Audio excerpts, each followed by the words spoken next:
Welcome to Caring for You, Mind, Body, and Soul. This is Lesson 7, Caring for Your Soul, Spirituality. Well,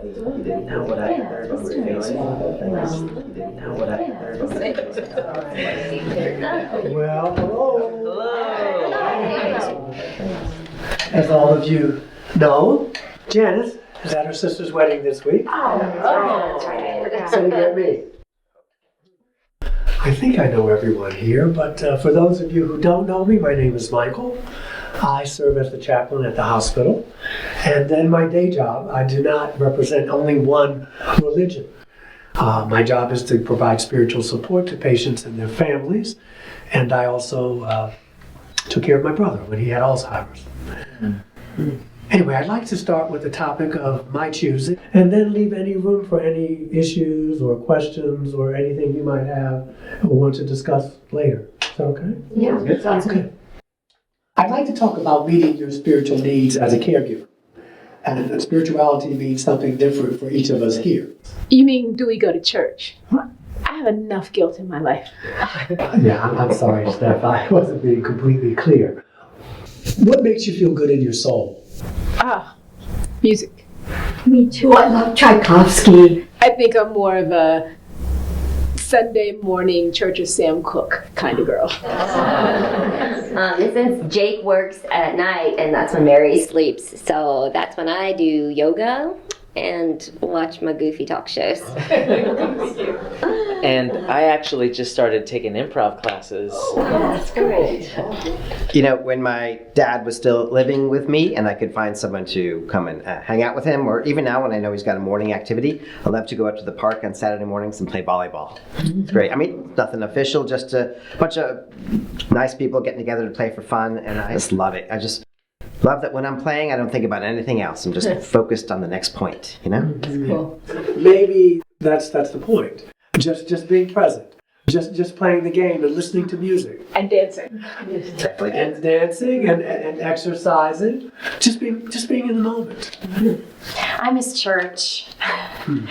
Well, Ed was a deacon, and I taught Sunday school, but that was a while ago. And then I started to notice that Ed would have trouble finding the page numbers for the hymns. He would get confused. He'd get lost sometimes.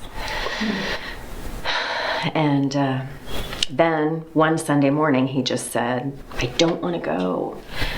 So, then I couldn't go. But I really miss it. I miss all of it. That was my spirituality. Did you ask him why he didn't want to go anymore? I could tell. He was embarrassed. His buddies at church, they actively avoided him. People are polite, but he was shunned.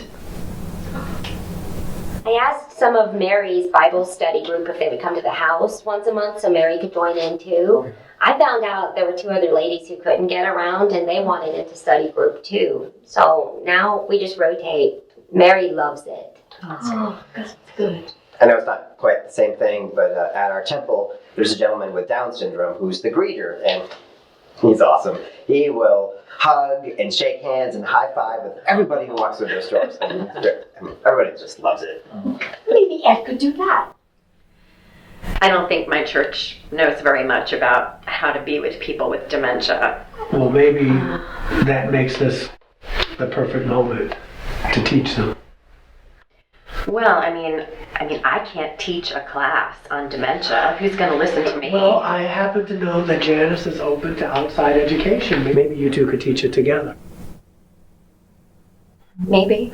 A few years ago, I realized that my congregation had a lot to learn about dementia. Now we have a class every month.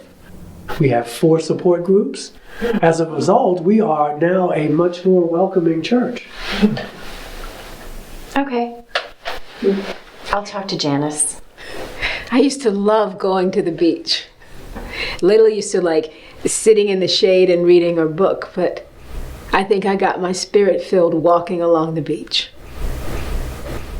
Oh, I love that. the adult day services in town is starting a new respite program for the weekend. I would go with you if we could get Layla and Marion at the same time. We would both get alone time. That's cool. You know, as our life changes, the way we express our beliefs, the way we feed our soul changes. It's natural. It's quite natural. Everything changes. And I want to read to you. It's called Do You Pray? What is a prayer? Prayer doesn't only happen when we kneel or put our hands together and focus and expect things from God. Thinking positive and wishing for good for others is a prayer. When you hug a friend, that's a prayer. When you cook something to nourish family and friends, that's a prayer.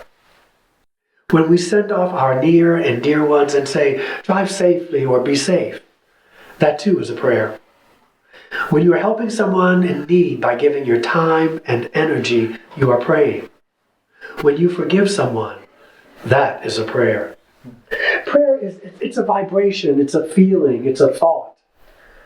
Prayer is the voice of love, friendship, and genuine relationships. Prayer is an expression of your silent being. Keep praying. Can I have a copy of that? Yes. Having extra copies is a prayer as well. Spirituality is an important part of people's lives and can be a big source of support for caregivers. Person-centered caregiving can help you care for your soul by encouraging you to care for your spiritual needs. Building knowledge about programs and services in your community can help both you and the person with dementia. Consider that there might be respite services that can give you a break, that will provide a way for your loved one to be cared for while you care for yourself spiritually, whether you attend a service, Bible study, go for a walk, go to the beach, go fishing, whatever your spirit needs. Adapting to new and different ways that you and the person with dementia you're caring for can have spiritual support. Try moving from can't to how. For example, rather than thinking you can't go to services or go for a walk or spend time in nature anymore, consider ways how you can make it happen. Although it might look different than the way you practiced spirituality before, this shows courage, humility, hope, honesty, and trust in recognizing the importance of your spiritual needs. Consider how your spiritual community can support you and the person with dementia you are caring for. Think of who you can ask to spend time with a person with dementia you're caring for so that you can go do whatever it is that feeds your soul. Or if you can't leave the house easily, maybe someone could come to you and you can practice spirituality together, like read scriptures together, say prayers together, listen to music together, or just be together. Spirituality is one way you can care for your mind, body, and soul so that you can care for the mind, body, and soul of a person with dementia. Congratulations on completing Lesson 7 and caring for you. As you look for opportunities to apply what you've learned, consider trying one of these micro steps. Think about my spiritual needs. Brainstorm ways to move from can't to how to meet my spiritual needs. Seek support so I can practice spirituality. Find out how my spiritual community can support me and the person with dementia I am caring for. Or come up with your own micro step. Each step moves you forward to caring for you.